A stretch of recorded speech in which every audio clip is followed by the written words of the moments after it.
3000 ছাত্ররা জীবন দিয়েছে, তাদের প্রত্যেকের রুহের মাগফিরাত কামনা করি। অন্তর্বর্তীকালীন সরকারের প্রধান উপদেষ্টা ডক্টর ইউনূসের প্রতি অনুরোধ জানিয়ে বিএনপির সিনিয়র যুগ্ম মহাসচিব অ্যাডভোকেট রুহুল কবির রিজভী বলেছেন, বিপ্লবী সরকারের উপদেষ্টা তো হবেন বিপ্লবী, তা না করে বাংলাদেশে কি আর কোনো উপযুক্ত লোক নেই সরকার চালানোর জন্য যে তাদেরকেই বাছাই করে নিয়ে আসতে হবে? তারা এখন তাদের পছন্দ মতো কাজ করছেন। এটা হয় কি করে? গণবিচ্ছিন্ন মানুষ কোনোদিনই জনগণের উপকারে কাজে লাগে না। গণবিচ্ছিন্ন মানুষ কখনোই কল্যাণকামী এবং বিপ্লবী কোনো কাজ করতে পারে না বলেও মন্তব্য করেন এই বিএনপি নেতা। শুক্রবার বিকেলে নয়াপল্টনে গণ অভ্যুত্থানের রিকশা চালকদের হত্যার প্রতিবাদে এক বিক্ষোভ সমাবেশে প্রধান অতিথির বক্তব্যে তিনি এসব কথা বলেন। বিক্ষোভ সমাবেশটির আয়োজন করে সাধারণ রিকশা চালকরা। কিন্তু বিপ্লবী সরকারের উপদেষ্টা হবেন বিপ্লবী, তাদের চেতনা থাকবে অত্যন্ত গতিশীল চেতনা। তা না করে বাংলাদেশে কি আর উপযুক্ত লোক নেই সরকার চালানোর জন্য, যে তাদেরকেই মাথায় করে নিয়েছে তারা এখন তাদের পছন্দ মতো কাজ করবে?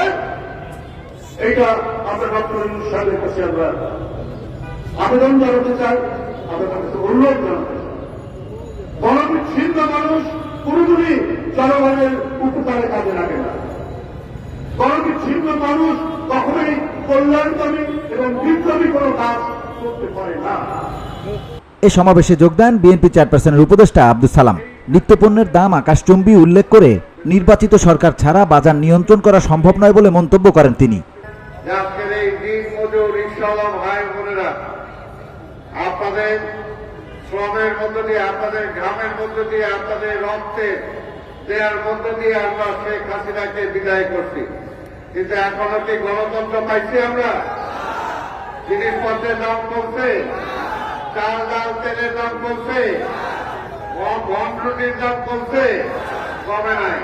এটার জন্যই দরকার একটা নির্বাচিত সরকার, বেগম খালেদা জিয়ার সরকার, তারেক রহমানের সরকার, একটা জাতীয়তাবাদী সরকার। সেই সরকার আনার জন্য অতি দ্রুত যত তাড়াতাড়ি আমরা নির্বাচন আনতে পারবো, ইনশাল্লাহ নির্বাচনের মধ্য দিয়েই আপনাদের সেই চাওয়া পাওয়া পূরণ হবে।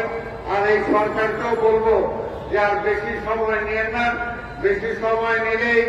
বলেন, শেখ হাসিনার দোসররা এখনো দেশের বিরুদ্ধে ষড়যন্ত্র চালিয়ে যাচ্ছে, তাদেরকে প্রতিহত করতে না পারলে এই বিপ্লব বৃথা যাবে। আওয়ামী লীগের দোসররা, আওয়ামী লীগের শেখ হাসিনা, তার সহযোগী যারা বিদেশে যারা আছে, তারা বহুত পয়সা বসে আছে। কাজে গণতন্ত্র তো ক্ষতি করছে, স্বাধীনতার ক্ষতি করার জন্য এখনো ষড়যন্ত্র করতেছে। এই শ্রমবান্ধব শ্রমিক মানুষদের যদি দাবিটা পূরণ করতে হয়, নির্বাচিত সরকার ছাড়া বিকল্প নাই। তাই আমরা নির্বাচন চাই। কি বলে নির্বাচন চাই? নির্বাচন চাই। আপনাদের সবাইকে ধন্যবাদ। খোদা হাফেজ। তাই আগামী দিনে সবাইকে ঐক্যবদ্ধ থাকার আহ্বানও জানান আব্দুল সালাম। আজকে যারা এখানে উপস্থিত হয়েছেন, এদের মধ্যে রিকশা শ্রমিক যারা মারা গিয়েছেন তাদের VOD Bangla news desk. Babul হামাদের স্ত্রী আমির হোসেনের পরিবার এখানে